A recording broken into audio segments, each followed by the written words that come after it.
Hey everybody, Brian Von Vier here. Let's get a little bit crazy. What are some of your random D&D stories? So, in session 1 of my new campaign that I just started up yesterday, the party managed to not only encounter an ancient red dragon, but managed to avoid it by the skin of their teeth in a chase for their life as they rode inside a jeep and led it to the nest of a behir. Now on top of that, the soldier character managed to land the final attack on it, nat 20 plus 7 to hit.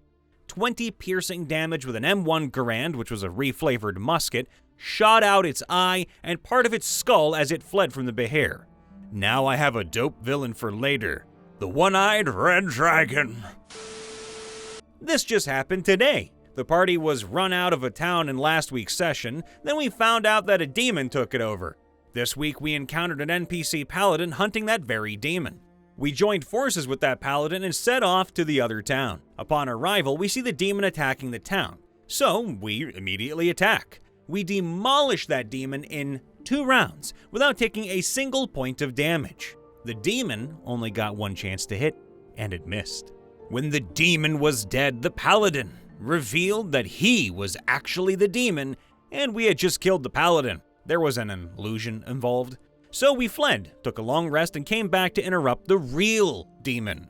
I took a quarter of its HP in a sneak attack magic missile, and this demon was dead before its second turn, having only moved 30 feet in its one and only turn. The DM will be making his future battles much harder.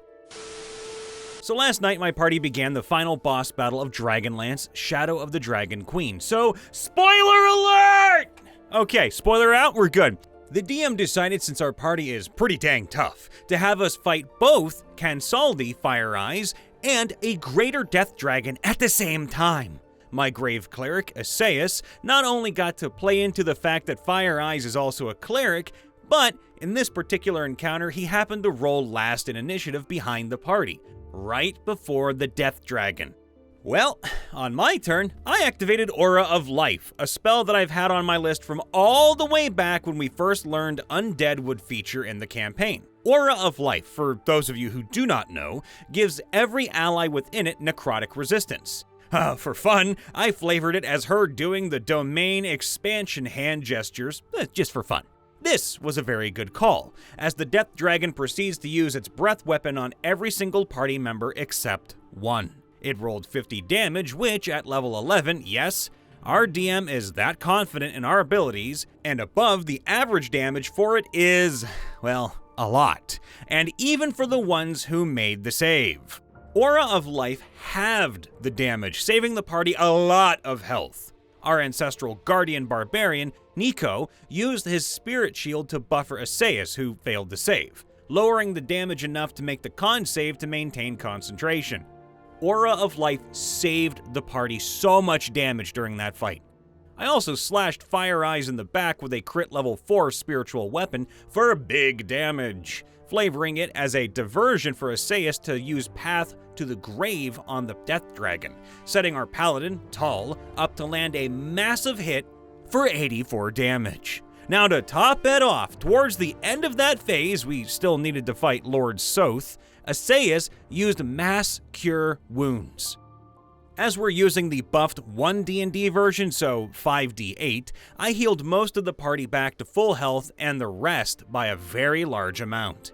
All in all, my experience in the battle was the full cleric fantasy, helping the party stay alive and be awesome, and look cool doing it. That is embracing your inner white mage. Golf clap. My party and I are playing Tomb of Annihilation, so possible spoilers ahead, look out. And we just encountered what is basically a Medusa. I get to go last as I rolled a 5 for initiative. She uses a longbow, hitting an NPC, and everyone moves around to gank her. I, with my life cleric pirate, walk over and just order, "Grovel, yar!" as I cast command.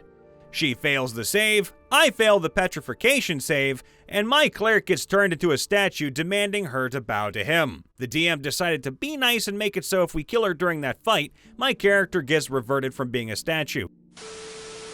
Was playing in a dungeon crawl campaign when we were trying to investigate the corruption of a local temple, now infested with undead and all kinds of dark creatures. The local leader believed a vampire lord was responsible. After our harrowing journey and finding the culprit, we informed the local leader of the cause. Funnily enough, it wasn't the vampire lord he suspected. The vampire lord just happened to live in the creepy-looking castle next town over, completely unrelated to the situation at hand. Well, not exactly completely. The big bad did steal his book of vile darkness. The vampire in question just wanted his book back. We weren't in fighting shape and most of us were unconscious or dead, so we just let him take it. Crazy coincidence that a big bad level vampiric threat lived next door to the actual big bad. My character, a dragonborn leviathan, that's new, had a tail twice the size of a normal dragonborn. This is how the event played out. My character in his tent unwrapped his tail from around his body after taking off his armor, took a bath, and changed his clothes to common traveler clothes. Then, he went into the mess hall to start cooking, putting on an apron and getting to work. Since the kitchen was on the smaller side, my character used his tail to not only hold a mixing bowl, but also to mix the pancake batter that was in it. Our DM uttered a line I'll never forget. "You use your tail for that?" I replied, "Yes, he loves to cook." Then proceeded to use his tail to pour the batter into the pan while using his arms to fry bacon, sausage, and eggs. The whole spectacle surprised the group, and the DM got annoyed, since his NPCs were not in the spotlight. "I don't like that. Oh, ew." I did this 4 times throughout the campaign, partly because it amused me to see how salty the GM would get about me doing it and drawing the attention away from his NPCs. In a horror-themed mini-campaign, my bleeding heart, my retired soldier Tabaxi Battlemaster fighter, Gemma, got hit with the frightened condition by this horrible monster werewolf thing that the DM homebrewed. Well, on my turn, Gemma shoots it with a harpoon gun that the gunslinger and I built using harpoons tipped with werewolf bones. Oh god, it was effective, but then I tossed in menacing attack, and it failed the saving throw. So Gemma, doing her best not to appear afraid, stares down this 20-plus foot tall eldritch horror of a werewolf with a snarl, and it felt fear of her.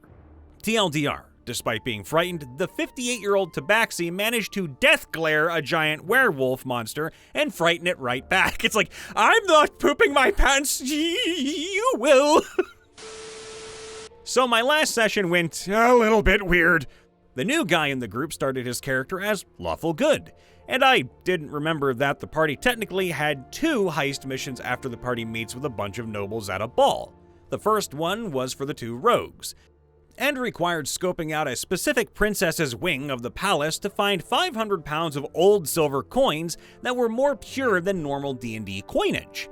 The second one required stealing a noble or professor's research project for another princess, so that she'd let them bring a knight back to help fight the big bad evil guy.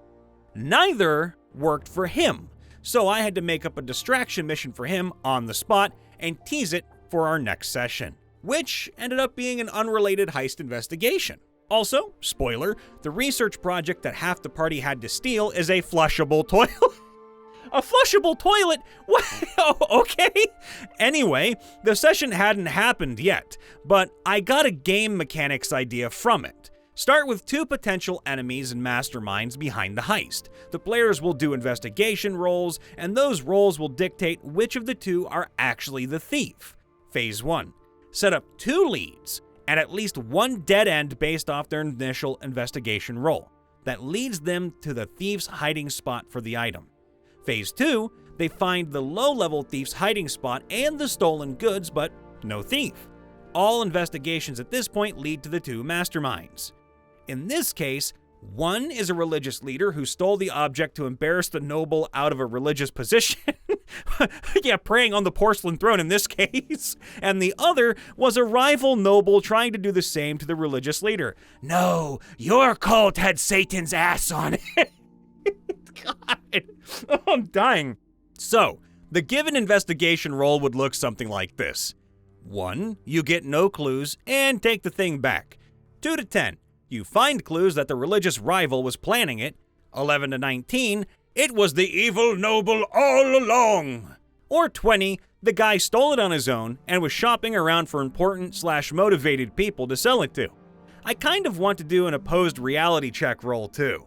So, one of those 3 options can be correct, but that will be decided by RNG. Hey everybody, Brian Von VA checking in after the vid. Please make sure to leave a like, subscribe, ring that bell, and let us know in the comment below one absolutely batshit bonkers random D&D story that you can just deliver to us. We want it to be as random as possible, out there, out of the blue. We love you all, be safe, see you next time, bye for now.